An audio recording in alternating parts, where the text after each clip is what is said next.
I'm Josh Ryan, licensed professional counselor. This is your daily rep, a short practice to build emotional control while under pressure. So let's get to work. This is your daily rep.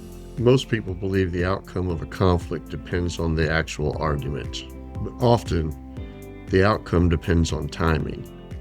Not what you say, not how smart your explanation is, but when the conversation takes place.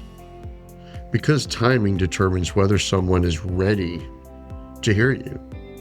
Think about the last argument that escalated faster than it should have. Usually the problem wasn't the issue itself, it was the moment the issue was raised. Maybe someone was tired, stressed, or frustrated. Maybe they were already emotionally elevated about events previous in the day. And once the person's nervous system is activated, reasoning for them becomes more difficult. When the brain perceives threat, it shifts into defense mode. Your thinking begins to narrow. You stop evaluating information carefully. You start protecting your position. That's not stubbornness, that's biology. Your brain is trying to protect you, which means if conversation begins at the wrong time, even good points throughout the discussion can sound more like attacks. Even calm explanations can trigger defensiveness. And once two nervous systems are activated, the conversation stops being productive. Now it becomes about emotional survival. This is why timing is a leadership skill. Strong communicators don't just choose their words carefully, they choose the moment carefully. They recognize when someone is too emotional to discuss feedback. They recognize when tension is already building. They recognize when the environment isn't stable enough for a productive conversation.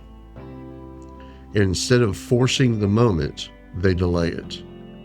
Delaying a conversation is not avoidance. Delaying a conversation can be discipline, because discipline asks a different question. Not how do I win this argument, but when is the best moment for this conversation to succeed? Those are two very different goals. Imagine someone criticizes you during a stressful meeting or at home. Your instinct might be to defend yourself immediately. But if the room is already tense, that defense will likely escalate the situation. A disciplined communicator might say something like, "That's not worth discussing. Let's circle back to it after the meeting." That sentence does something powerful. It protects the relationship, it protects the environment, and it moves the conversation to a moment when people are calmer and hopefully thinking more clearly. Timing also matters in personal relationships. Think about how many arguments begin late at night when people are tired, drained, emotionally frustrated from the day that they've already had. The issue that's being discussed or brought up is real, but the timing of it guarantees that somebody's going to escalate. And escalation rarely produces any type of meaningful resolution. Strong communicators recognize this pattern. They don't avoid the issue, they move the issue to a better moment. Timing creates space for clarity. Timing allows nervous systems to calm down. Timing turns confrontation into an actual discussion. Reactive people feel urgency. They believe every issue must be addressed immediately. Disciplined people understand something different. Some conversations improve with a little bit of time. Time allows emotions to settle and allows people's perspective to begin to return. Time allows your response to become intentional instead of reactive. This is why timing is part of emotional control, because emotional control isn't just about managing what you say. It's about managing the moment you say it in. And when you learn to control timing, you gain another layer of influence within conversations. You decide when the discussion happens. You decide when emotions have settled. You decide when clarity is most likely the outcome. And by doing so, you change those normal outcomes into improved ones. Because the best arguments fail when timing is wrong. And average arguments succeed when the timing is right. Today's rep. When a tense conversation begins, ask yourself one question before responding. Is this the right moment for this conversation? If emotions are high, if tension is building, if people are already locked in and defensive, consider delaying the discussion.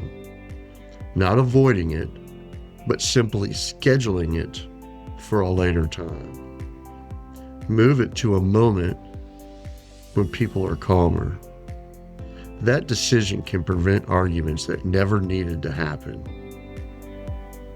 This is the last daily rep of Pillar 2, the power of the pause. The pause slows your reaction. Silence interrupts escalation. Breathing regulates your body. Tone controls emotional intensity. And timing determines when a conversation succeeds. All of these skills that we've discussed this week work together. Because a notional discipline is not one simple decision. It's a series of small controls applied consistently over time. If you're serious about building that discipline, stay with us in the process. We're going to start week 3 on Monday. We're in 30-day discipline run. 10 reps have been completed. We got 20 more to go. If you want to pick up the book or workbook to use while you're listening to the daily reps, go to pauseandrespond.com.